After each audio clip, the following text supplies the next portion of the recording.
Hey, welcome to the lesson on recording MIDI. So we're going to jump right into it. Here's all of the goals that we're going to try to reach by the end of this lesson. The file for the lesson start is here, so just click that, open a new tab, go to the file, download the dub beat file, save that to an appropriate hard drive location, navigate to that hard drive, and open it up. So it opens up with a Ultra Beat already loaded. And if you want to review here in the mixer, press X. Or actually, you know what? I'm going to do Command 2 and open a full mixer. I'm going to switch back and forth between those two. So Command 2 or window, mixer window. Okay, open mixer. There you go. All right, so you can see here we've got instrument 1 with nothing on it. We have this instrument track with a Ultra Beat plugin. Now you'll notice this. Let's go to File, New, Track, New Track, Shift Command N. And if I make an audio track, that's going to be blue. Okay. But if I make Shift Command N, oops, cancel. Command Option N. Hold on. Track. New track. Yeah. Command Option N. Okay. If I make a new track that's audio, it's blue. But if I make a new software instrument track, then it's green. Okay. So I'm going to Command Z that, Command Z that. Command Option N new, and when you open up this new track window, you can choose audio, software, drummer, guitar, bass, and external MIDI. So to program MIDI within Logic, you want to choose software instrument. Right now, with this window closed, we can't really see anything other than how many tracks we want to create. So if you click the details button, disclosure triangle here, then you can actually choose a sampler or a ES1 or any kind of the instrument plugins here, okay? So it's kind of convenient that you could choose your instrument as you make your track. You can also just create the track with an empty channel strip and then choose from the library after the fact, okay? So that's something to keep in mind, is that you could create an alchemy track right here. Outputs 1 and 2, create, and it loads you an alchemy track right there. Okay, I'm going to Command Z that, Command Option N new, software, empty channel strip, create, and here is a MIDI instrument track that's empty. Okay, so with this track, what we could do is go in and create a channel strip setting. And if you go down to here, channel strip, legacy, logic, you've got all of these different settings. So these are like basically the same thing as the library. So if I want to do a bass, I could do acoustic, electric, synth, modeled, or warp bass. Okay, so just for fun, I'm going to choose a studio upright bass. And what this channel strip setting does is it gives you a full setup. So it gives you an EQ, and it gives you a compressor, along with a sampler instrument set to upright jazz bass already. Okay, so if we do Command K and open up our musical typing window, let me show you another way to get there. Window, show musical typing. Okay. You can click it with the mouse, or you can play those notes on your typing keyboard. If you don't have a MIDI controller, you can utilize that feature. Okay. It's much easier to use an actual keyboard, piano MIDI controller, but there's this.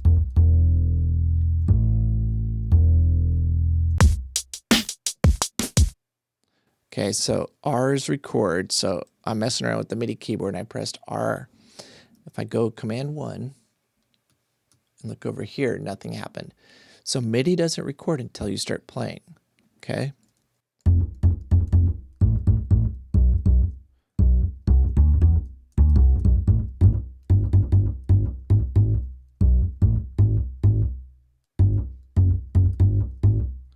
Okay, so as long as musical typing's open, you can play almost all the keys except for R.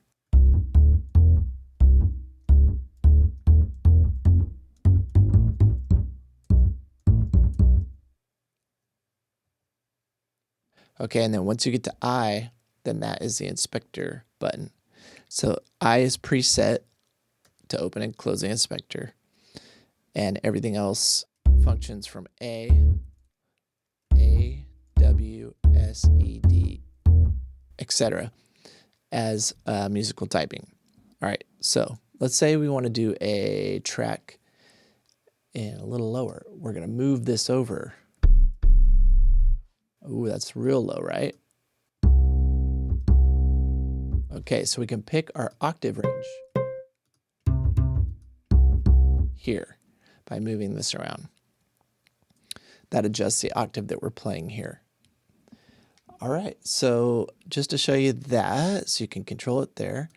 Now we've got an upright bass, and what I want you to do is go ahead and hit play on the space bar, and you're going to hear that the actual ultra beat in here has a program beat already. I'm going to pull this down just so the music's not super loud. Okay, so if you open your ultra beat instrument, you'll notice here there's a lot going on with ultra beat. This is a great plugin for programming drums.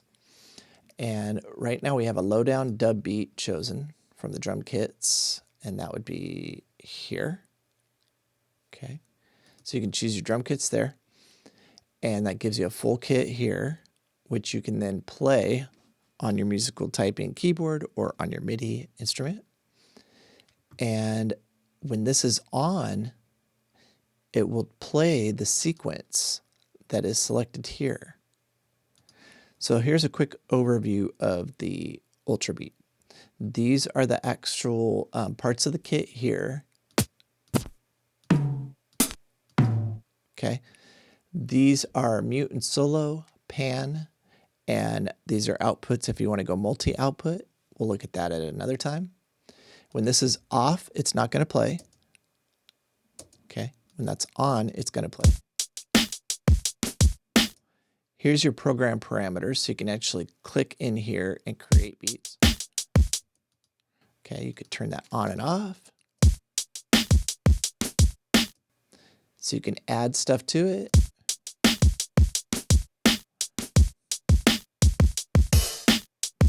Okay, and whatever you're selected on is what you're adding. So I was just adding kicks. So let's say we want to add a maraca. And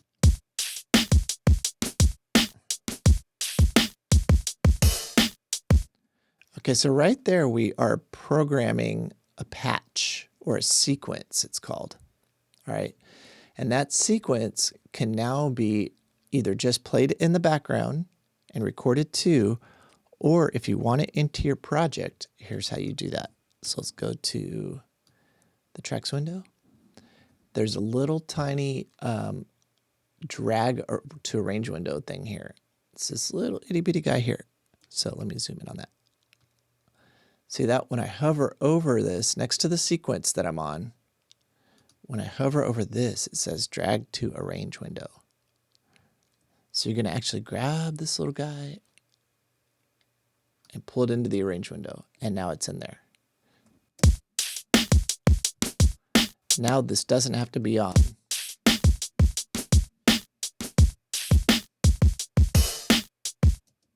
Okay, now you have your own customized sequence from one of the preset sequences. So the way this works is all of these ones that have one of these next to it right here are preset sequences. These ones down here are free for you to load in and they're empty, and you can program them from scratch. Okay, so you can start with a preset or you can program one from scratch.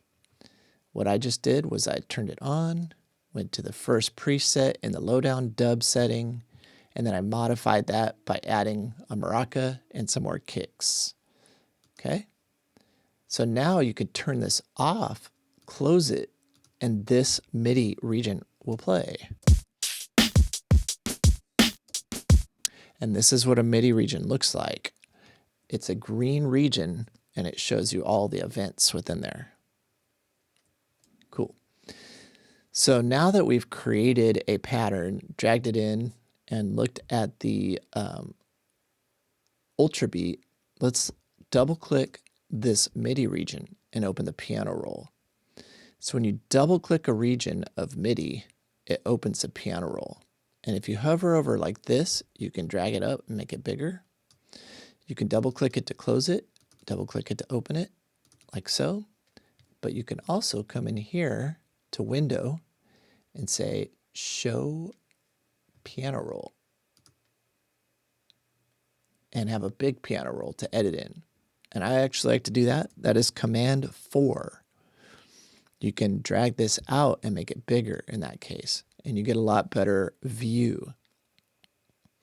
Okay, so at this point, you should have followed my lead on modifying the Ultra Beat drum sequence pattern. And you can be free with that. You don't have to do it exactly like I did, but modify it and drag it in, and then select it, open this piano roll. Okay, so now we can see all the MIDI events. So I'm going to do Command 1 and go back here. And here's a little trick. You can select the region and press Command U, and it's going to cycle just the selected region. That way we can actually go Command 4, look in the piano roll, and just have that region cycled so we can mess with this MIDI here. So let's look at what's going on here. So look over here. Look over here as it plays, and any one of these events here will be triggering these notes, and these are the things it's triggering. So if I was to click one of these, you're going to hear it.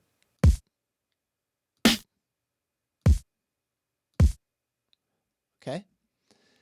So this is the actual MIDI program in here that we dragged in. Now, these colors all signify velocity. So the velocity is here in the slider. And if you're not selected on any of these events, then it won't show you anything. But if you're selected on an event, it'll show you that event's velocity. So this snare, being red and more intense, is at 127. Okay, these hats are lower at 42, and there's some at 17 and some at 44. So these vary. Okay, so let me step back and show you this. Command 2, I can open the Ultra Beat, and if we click the hi-hat pattern, or the, let's see, which one is it? There's an open hat. Which hat are they using? The closed hat? Probably this one. There it is. So the closed hat, click on that, and you'll see the hi-hat pattern. If I solo this, turn it on and play,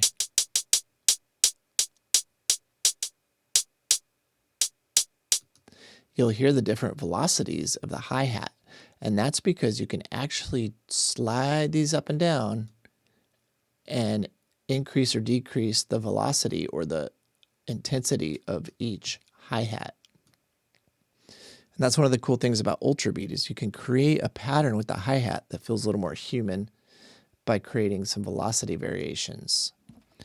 Here is a fun trick too. You can randomize the velocity. Check that out.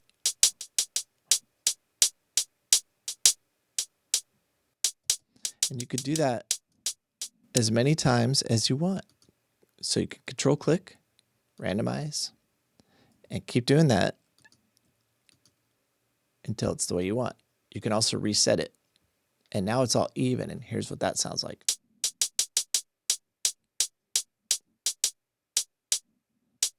Not quite as cool, right? So control click, randomize, and we'll leave it something like that. I don't necessarily want all these being full, so let's pull them down. Okay, I'm going to turn that off. Again, what I'm doing here is affecting the sequence, not what I've already put in there in the MIDI. Command 4, here's the MIDI. That hasn't changed. But if I was to drag another pattern in, then that would be those new changes. Okay, so that's kind of neat to know, is that you can create your velocities and make your drums feel a little more human, or give it a little more dynamic with the Ultrabeat software. So mess with those too if you'd like. Okay, so now we have a pattern, and let me just confirm to click open Ultrabeat. Now this will get you, if you leave this on, it will play this in the background as well. So you want to make sure that's off after you dragged in, Command 1, your pattern. Okay.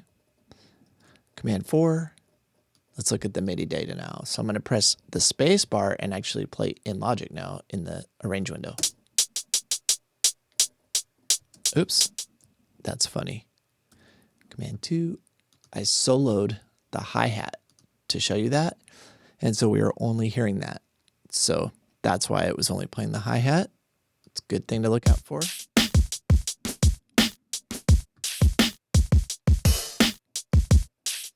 There's a little scroll bar over here. Okay. Okay, so this is fun stuff here. You can, because it's in the Ultrabeat, it's already quantized. All right. So let's look at what it's quantized. It's quantized at 16th note. And what quantize over here does, we can actually drag this out, make it easier to see. See that? Is it determines how strongly it's going to plot it on the grid, right? So quantizing will put it right on the grid. This is by the 16th note. Okay, so now that we're looking at the quantize features over here, and this is quantized at 16th note, try this. Let's come in here and you can select all of these by dragging, or you can do a Command A. When they're highlighted, you're selecting it. Okay, that's one that's selected. All right. And the advantage of that is you can actually change the velocity of individual notes. Watch this. Select it and slide the velocity up. So you can have your downbeats stronger and then your upbeats weaker. And look at that. As you change the velocity, the color changes to reflect that. All right. So that's what being able to select one little MIDI event allows you to do. But when you're quantizing, you can do a select all and change the quantized value. So if we were to switch to, say, 64th note, nothing's really going to change. It's just going to make it even a little bit tighter on the grid, right? Watch what happens. It's going to move a couple things over. So let's try a swing, like swing C. And let's play the space bar and hear that.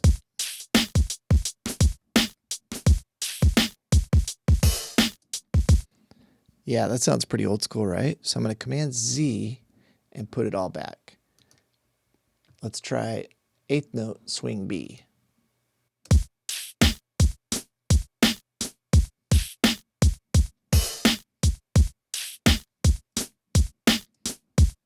That's pretty cool, actually, kind of like some D'Angelo type stuff.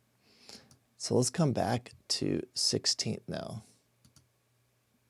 And you can see it moving the MIDI around and lining it up to the grid in different ways. So experiment with the quantize parameters here and see what kind of variations you can achieve.